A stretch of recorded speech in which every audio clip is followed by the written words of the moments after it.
కోతి వార్తలు అందరికీ సనాతి బిడ్డలారా. ఇక మరి మీ నర్సే తాత చిన్నగా వెళ్ళగా ఇక మరి పైన కలిసిండు. ఇక మరి ఈ గౌడపు కలిసిండు. మరి బోవిడు ఏమంటాడు ఏంటి కదా మరి సంవత్సరాలు పెట్టట్టు తిరగా అంత నిమ్మలేనా ఏది మరి వ్యవసాయం ఎట్టట్టుంది కథ ఉంది. రోగాలు మందులు కొడుతున్నాను కానీ అంతేనా? మరి ఇప్పుడు పెద్ద మనిషి రేవంత్ రైతుల రుణమాఫీ షెడ్డో పడో రేపు బ్యాంకు అధికారులతో మాట్లాడుతున్నా అంటుండు. మళ్ళీ రైతు బంధు వచ్చే నెల మార్చి 15 తారీఖు వరకు పడుతుంది అంటుండు. మరి ఎట్లా పార్లమెంట్ ఎలక్షన్ ఎట్లా చేస్తావు? ఎట్లా చేసింది ఆయన ఇప్పుడు ఇవన్నీ అమలు చేస్తే ఇక ఆయన ఇప్పుడు గెలుస్తాడు పార్లమెంట్. ఇప్పుడు ఏది రైతు బంధు మన దాకా ఏడా రుణమాఫీ చేస్తాను ఏం చేస్తాడో చేయడం నమ్మకం అయితే లేదు. ఏ పని చేసినా సరిగా ఏం చేస్తలేడు. అమలు చేస్తానని 4 చేస్తున్నాడు ఏ సరిగా లేదు. ఇప్పుడు అది చేసేది కూడా ఏం చేస్తాడో నమ్మకం అయితే లేదు. ఇప్పుడు 4 అంటే నీకు రాజీవ్ ఆరోగ్యశ్రీ అది అయిపోయాయి. ఆడవాళ్ళకు పోతుందా అమ్మానికి పోతుంది అప్పుడు ఎట్లా పోతుంది? ఇదే ఫ్రీ బస్ కానీ మరి అయిపోయాయి. అదే 2 3 చేసిండు కానీ ఇప్పుడు రేపు నీకు ఈ మన గ్యాస్ సిలిండర్ 500 అంటుండు కానీ చేసిందాక కావాలమ్మా చేసినాడు. మరి రాకపోగా ఎట్లా మరి? ఇప్పుడు మీరు ఎవరు మున్సిపంలో మీ మున్సిపం జనాలు ఏమనుకుంటారు ఆయన చేసే పనులు అన్నీ చేస్తే మళ్ళీ ఇప్పుడు వచ్చే ఎలక్షన్లో ఓట్లు వేస్తూ ఉంటారు. ఏ సరిగ్గా చేస్తారు ఆయన చేసే తక్కువ ఓట్లు. ఇప్పుడు 70 రోజులు 80 రోజులు అయ్యాయి ఆయన అయింది. ఆయన ఇప్పుడే ఇట్లా చేస్తుంది కూడా ఏం చేస్తాడో అనుకుంటారు. అప్పుడే అనుకుంటారు జనం. అమ్మా అంతేనా?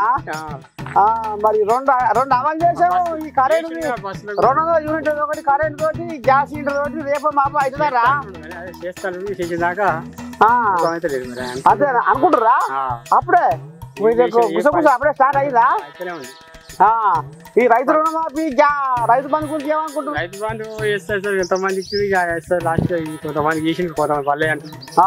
ఇక రైతు రుణమాఫీ అయితే వేస్తాను మరి ఏం చేస్తాడు. మరి పార్లమెంట్ ఎలక్షన్ మరి గాలి ఎటువంటి జనం అందరూ ఎటు అంటే అదే ఎటువస్తా ఉంటే మన ఒక్కరి కాదు అందరు నీకేమనిపిస్తుంది? నాకైతే ఇక నమ్మకం అయితే లేదు. ఇంకే ఇక చెప్పలేదు ఎక్కడ ఉంటుందో అక్కడే ఇవ్వచ్చు. నేనైతే నమ్మకం లేదు కొడుతుంది. అంతేనా? పిల్లగానికి ఉడికేదాకా ఉండి చల్లారిన కానట్టుంది ఈ పిల్లగాని కథ. ఈ సెట్ పడకి ఇది ముచ్చట. ఈ దండం పెట్టి తెలంగాణ రాజకీయం ఎట్లా ఉందంటే అన్ని అడిగింది ఇల్లు ఇచ్చింది మళ్ళీ మాయం చేసింది అన్నట్టుగా. వాయ్య రేవంత్ అయ్యా హరీష్ అయ్యా అమ్మ ఇద్దరికి పచ్చగాటేసే బగ్గు పట్టుగా కథ. ఇక చూడదు వీళ్ళ ఉద్దారకం ఏం కథ చెప్పుకొచ్చిర్రో చూద్దాం బాయ్. ఇక ఓ హరీష్ అయ్యా ఇక మరి మీ మామ అలుగు పెట్టిన కాళేశ్వరం కథ ఏదో జర ఇప్పిసేపు అయ్యా. యాక్చువల్గా కాళేశ్వరం అంటే ఏంటి? కాళేశ్వరం సమగ్ర స్వరూపంలో కాళేశ్వరం అంటే 3 బ్యారేజీలు, 15 రిజర్వాయర్లు, 19 సబ్స్టేషన్లు, 21 పంప్ హౌజులు, 203 కిలోమీటర్ల టనెళ్లు, 1531 కిలోమీటర్ల గ్రావిటీ కెనాలు, 98 కిలోమీటర్ల ప్రెషర్ మెయిన్, 141 టీఎంసీల సామర్థ్యం కలిగిన రిజర్వాయర్లు, 530 మీటర్ల ఎత్తుకు నీళ్లు లిఫ్ట్ చేసే వ్యవస్థ, 240 టీఎంసీల నీటి వినియోగం. ఇది కాళేశ్వరం యొక్క సమాహారం. ఇదేది చూపకుండా ఒక బ్యారేజీలో కొన్ని పిల్లలు కుంగిపోతే దాన్ని భూతద్దంలో చూపించి కోడిగుడ్డు మీద ఈకలు బీకే ప్రయత్నం చేస్తా ఉంది ప్రభుత్వం. ఆకలి కొన్నవానికి అనుష్టుపు శ్లోకాలతో కడుపు నింపినట్టు గాలిల్లే మేడలు కట్టిన మన హరీశమయ్య శిల్క పలుకులు ఇట్ట ఉంటే మరి కాళేశ్వరం పెద్ద బిడ్డ మేడిగడ్డ వ్యవహారం ఎట్ట ఉందో సీఎం రేవంత్ అని అడుగుదాము. చెప్పు సారు. సాగునీటి ప్రాజెక్టుల్లో జరిగిన అక్రమాలు, దోపిడీ, నిర్లక్ష్యము కళ్ళగట్టినట్టుగా మొన్ననే మీరు చూసారు. మేడిగడ్డ కావచ్చు, అన్నారం కావచ్చు, సుందిల కావచ్చు, మొత్తం కాళేశ్వరం ప్రాజెక్టే మేడిపండులాగా తయారైందని మీ కళ్ళ ముందలో చూపించినాం. కృష్ణానది జలాల దోపిడీ కళ్ళు మూసుకొని కేసీఆర్ ఫామ్ హౌస్ లో ఉండడం వల్ల ఆంధ్రప్రదేశ్ కు సంబంధించిన ముఖ్యమంత్రి గారు ఆ రాష్ట్రము అధికారికంగానే అన్ని తరలించకపోతుంటే ఆనాడు నిర్లక్ష్యం వహించారు. ఆ విషయంలో కూడా ఉత్తమ్ కుమార్ రెడ్డి గారు శాసనసభలో అన్ని వివరాలను బయట పెట్టారు. రాష్ట్రం అప్పుల పాలైంది, 7 లక్షల కోట్ల రూపాయల అప్పులు తీసుకొచ్చి రాష్ట్రాన్ని మొత్తం దివాలా వేయించండి. అదే విధంగా విద్యుత్ విషయంలో కూడా జరిగిన దోపిడీని, చేసిన తప్పులను ఉప ముఖ్యమంత్రి గారు బట్టి విక్రమార్క గారు కూడా ప్రజలందరికీ వివరించే ప్రయత్నం చేసింది. నేను ఎందుకు ఈ వివరాలన్నీ చెప్తున్నా అంటే 10 సంవత్సరాలలో 60 సంవత్సరాల ఉమ్మడి రాష్ట్రంలో సమైక్య పాలనలో కూడా జరగనంత అన్యాయము, దోపిడీ, నిర్లక్ష్యం ఈ 10 సంవత్సరాల చంద్రశేఖరరావు గారు పాల్పడ్డారు. ఆ వివరాలన్నిటిని ప్రజలకు మేము పూర్తిగా వివరించినాం.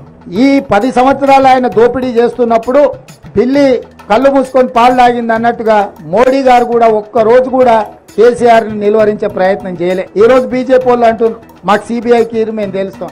ఇక ఇంత జనాలు అర్థం చేసుకునేది ఏంటంటే ఆడేది అడ్డనామాలు పెట్టుకుంటే పాడేది పంగనామాలు పెట్టుకున్నట్టు ఎవరి కథ ఏందో ఎవరి కథ ఏ రకంగా ఉన్నదో కామెంట్ బాక్స్లో పెట్టాలని ప్రేక్షక దేవులను కోరుకుంటున్నాం. ఉల్లా చూడాలా మరి ఎవరి దిక్కు మొగుతుందో ఎవరు.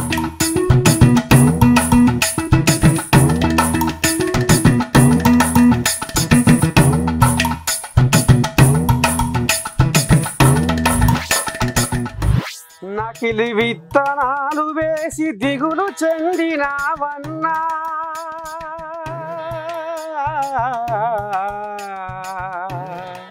ఇక మరి రైతన్న బతికి ఎట్ట పాడైందంటే నకిలి విత్తనాలు వేసుకుంటా అయిపోతుండ్రులా. ఉత్త పుణ్యానికి రైతన్న బతుకుతోని ఆడుకుంటున్నారు కొంతమంది బోకడగాళ్ళు. ఇక ఏం జరిగిందో చూడు. మట్టినే నమ్ముకొని మన పొట్ట నింపేటి రైతన్న కడుపేమో కాలుతనే ఉన్నది. పొద్దుమాపు రెక్కలిరిసి లోకము కడుపు నింపేటి రైతన్న బతుకేమో కూలుతనే ఉన్నది.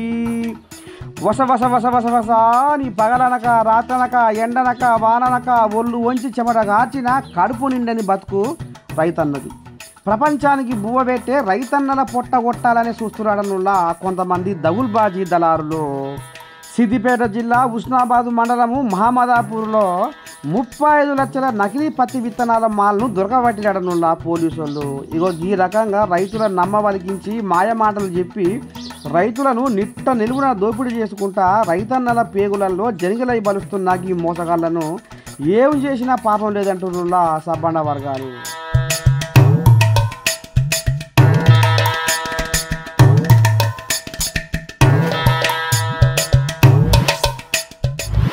నా పైసలు మింగినోని చేతులు ఇరిగిపోను, నా పైసలు మింగినోని చేతులకు పశ్చాత్తం వచ్చి పాడిపోను. వాడి పీకే బీకేయే వాడు మురట్ల మురుగా జ్ఞానంగా నా సొమ్ముకు దాడైన గారా అని పాపం కొండగాట అంజన దేవుడు వల వల వల వల వల వల వల వలపోస్తున్నాడు. ఇలా ఇంతకు ఏమైంది ఎవరు మింగే చూద్దాం పని.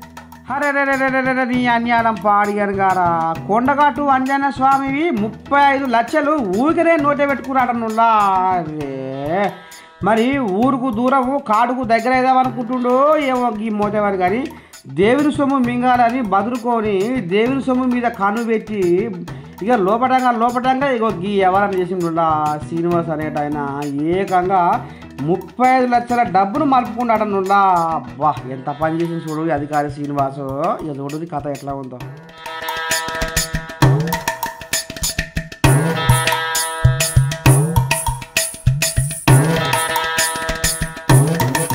పాపం కొండగట్టు అంజన్న ఎంతమంది భక్తులకు వరాలు ఇస్తే ఈ డబ్బులు జమ అయినాయో కదా అనులా.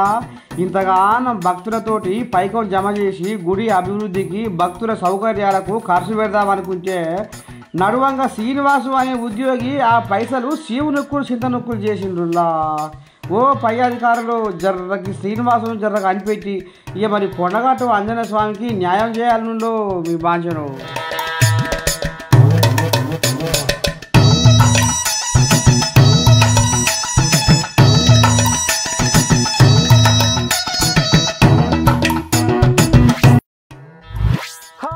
ఇక 100 కోట్ల మందు దందలో ఇరుక్కున్న కవితమ్మ కేసు చల్లకుండా ఇది మరి పచ్చిదా ఉచిదా అనేది కూడా కొంతమందికి జర అనుమానం ఉండే. ఇప్పుడు జగ్గన్న వామ్మ జమిడిగా ఊది గట్టిగా పాదుకున్నాడు.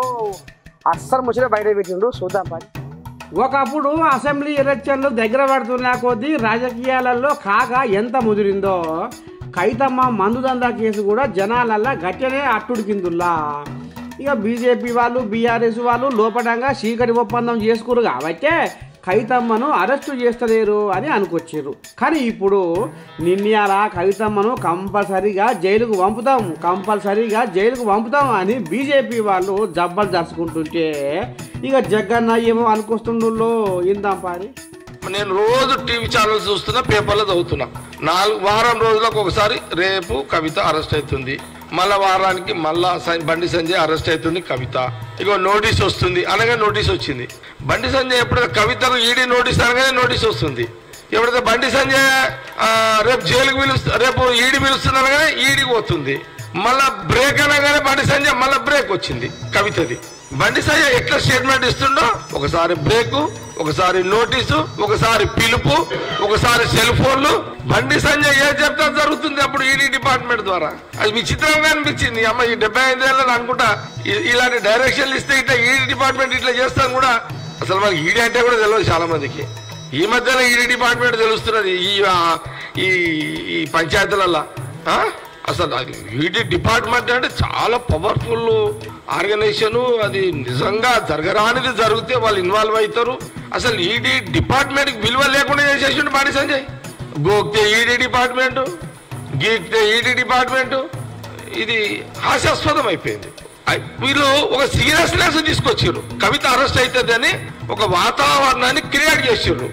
లాస్ట్ కు నాకున్న నాలెడ్జ్, నాకున్న ఇన్ఫర్మేషన్ ఏంటంటే, ఎన్నికల కంటే ముందు ఈ తెలంగాణ రాష్ట్రంలో కాంగ్రెస్ గవర్నమెంట్ రావద్దు, కవితను ఒకవేళ అరెస్ట్ చేస్తే టిఆర్ఎస్ సింపతి మీద టిఆర్ఎస్ గవర్నమెంట్ వస్తుంది, అది బీఆర్ఎస్ గవర్నమెంట్ వస్తుంది.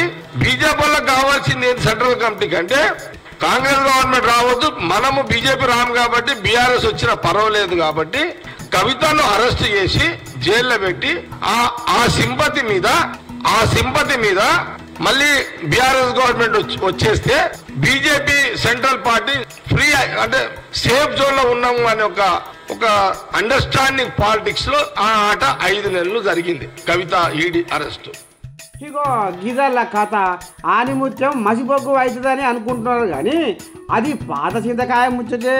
బీఆర్ఎస్ బీజేపీ 2 ఒకటే అని మళ్ళొక పారి తేడా తెల్లం చేసిండుల్లా జగన.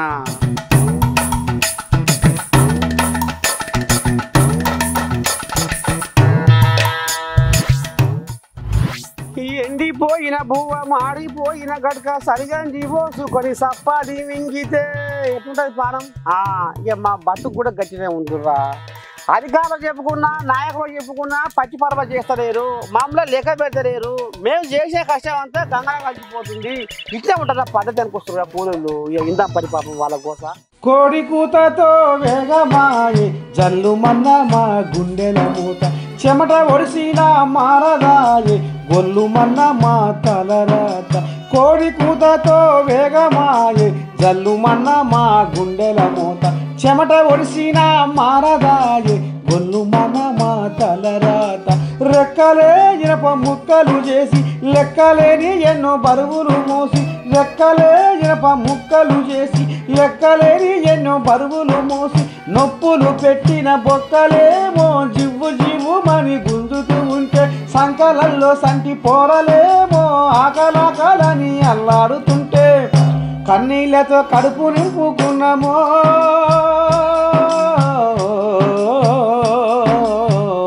పస్తులుండి పూట గడుపుకున్నామో, పస్తులుండి పూట గడుపుకున్నామో. రెక్కలాడినా డొక్క నుండదు, రెక్కలాడినా డొక్క నిండదు. ఏమి చేదుము పేద తల్లులం, ఏమి చేదుము పేద బిడ్డలం. ఉపాధి హామీ పని చేస్తున్నామో, అయినా నెలల తరబడి మాకు పైకము రాకున్నదో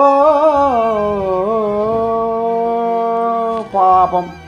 ఇక ఏమంట ఈ కరువు పని అని జాతీయ ఉపాధి హామీ పథకం పేరు మీద ఇక మరి ఊర్ల పంటి జనాలు నీ దండం పెట్టి పొద్దుగా అదేందో పార తట్ట గడపార షెడ్ పడ అందుకొని ఎగేసుకుంటే ఉరికి ఆ పని చేస్తే పైకం లేదట, పాస్ లేదట. నొల్ల ఏంది గందరగోళం. కాకపోతే పాపం సామాన్యులైరి, పేదోళ్ళైరి, లేనోళ్ళైరి, కూలోళ్ళైరి.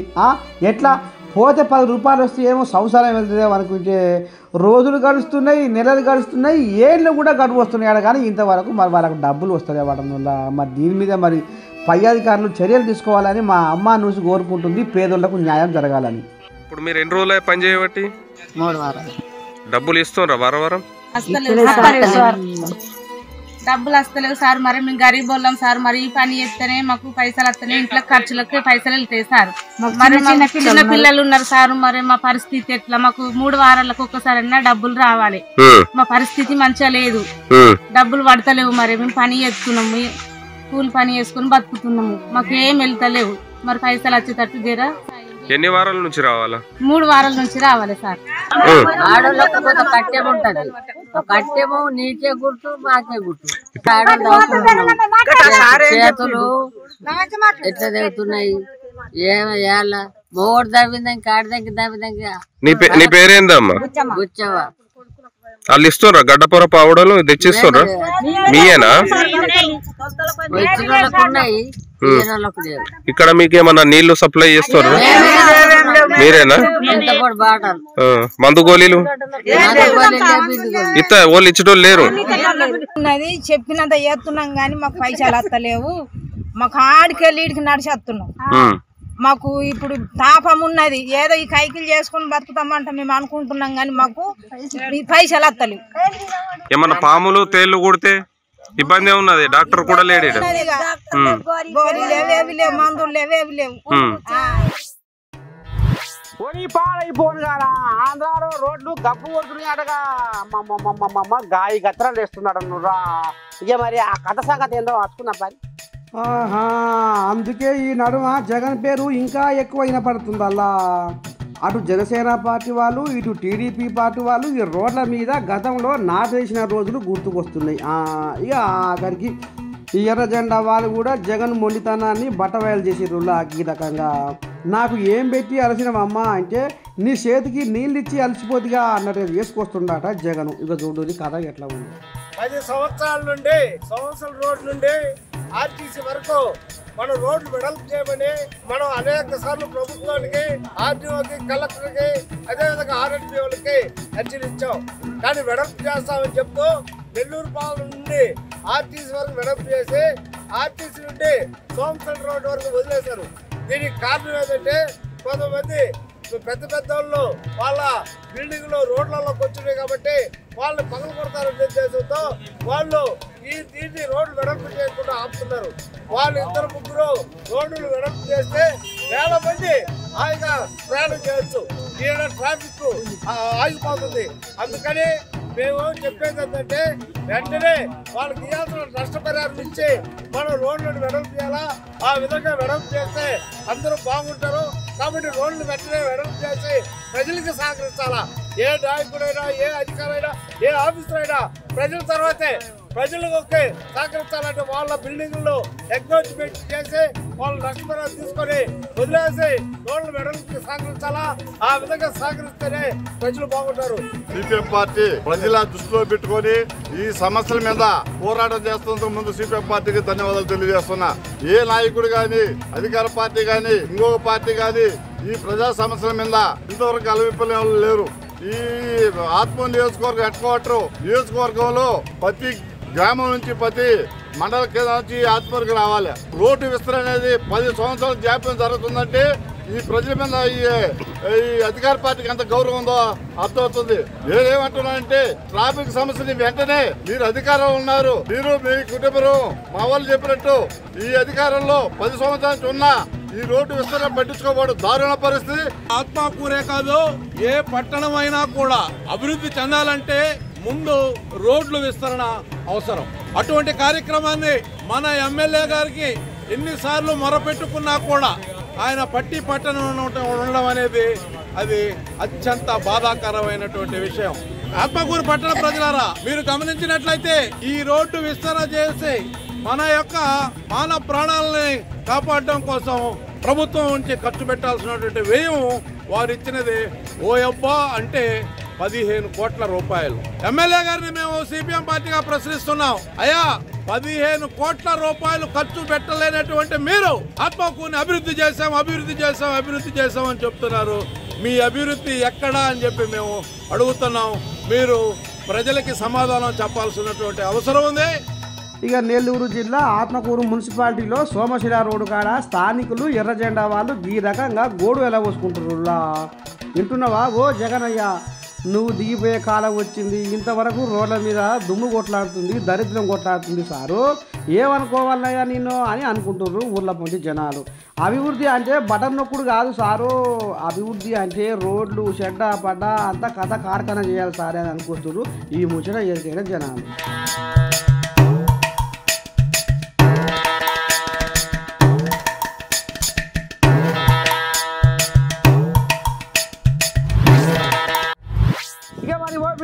గీతంతా సైడ్ దగ్గు తుమ్మో వస్తే బుర్ర దవాఖాన కూర్తాం. దవాఖాన ముందుగానే మెడికల్ షాప్ పోతాం. మరి ఆ మెడికల్ షాప్లో గోళీలాట డేరు దిగిపోయిన గోళీలు ఇస్తున్నారట. మరి ప్రాణాలకి గండం వేస్తున్నారు. జ్వరం చూసుకొని పైన తస్మాత్ జాగ్రత్త చూద్దాం పై. జ్వరం వచ్చే, కాలు గుంజే, కడుపును వచ్చే, చెయ్యి గుంజే అని ఇక దవాఖాన పోయి ఆడికెళ్ళి మెడికల్ షాపుకి పోతే ఓ జనాలు ఈ మందుల షాపులల్లో మాయ జరుగుతుందట. జర కనిపెట్టుకొని తిరుగురి. ఎట్టేట సంగతి అంటే ఇగో ఈ పెదవానికి పాడవాడ ఏదో దవాఖాన పోయిందట, అట్నే షాపు పోయిందట, ఇచ్చిన గోరు వేసుకుందట. ఇక కక్కుడు ఎరుగుడు వాంతులు దస్తులు ఇదే పని అట. ఎందుకంటే ఈ ఉద్దారకం ఎందుకు జరిగిందంటే డేటు దిగిపోయిన గోళీలు ఇచ్చిందట శుద్ధ పూసలు. గిసవంటి కాలవన మనం బతున్నాం. ఇక మరి పానాలకు గండమైతుర్రు. ఇక కొంతమంది ఇక ఆ రకంగా చూసుకోక మరి పుసుక్కున్న మీరు కూడా మర్చిపోయి చూసుకోలేదు అనుకో ఇక గంగడ కలిసిందంటే పానాలే. ఇక చూడు ఏం కథ నడిచిందో ఓసారి చెప్పయ్యా. అంబర్పల్లి విలేజ్లో దానికి సంబంధించిన ప్రాపర్టీ డిపాజిషన్స్ పొద్దున్న నుంచి అచ్చంపేట కోర్టులోనే ఉండడం జరిగింది. ఇప్పుడే వచ్చిండే తనిఖీలు చేస్తారు. వాళ్ళు తీసుకునేటప్పుడు ఖచ్చితంగా బిల్లు అడగడం ఖచ్చితంగా జరగాలి. బిల్లు లేనిదే తీసుకోకండి. ఆ తీసుకున్నప్పుడు దాని ఎక్స్పైరీ డేటు అది మెడిసిన్ ఈ మెడిసిన్ కరెక్ట్గా ఉన్నాయా లేదా, దాని మీద ఎక్స్పైరీ డేట్ ఉన్నదా లేదా చెక్ చేసుకొని వాడుకుంటారు.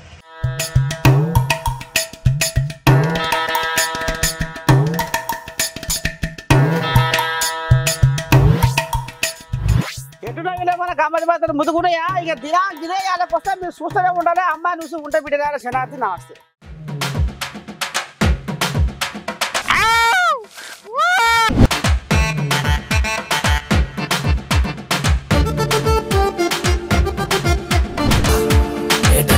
గమ్మతి వార్తలు.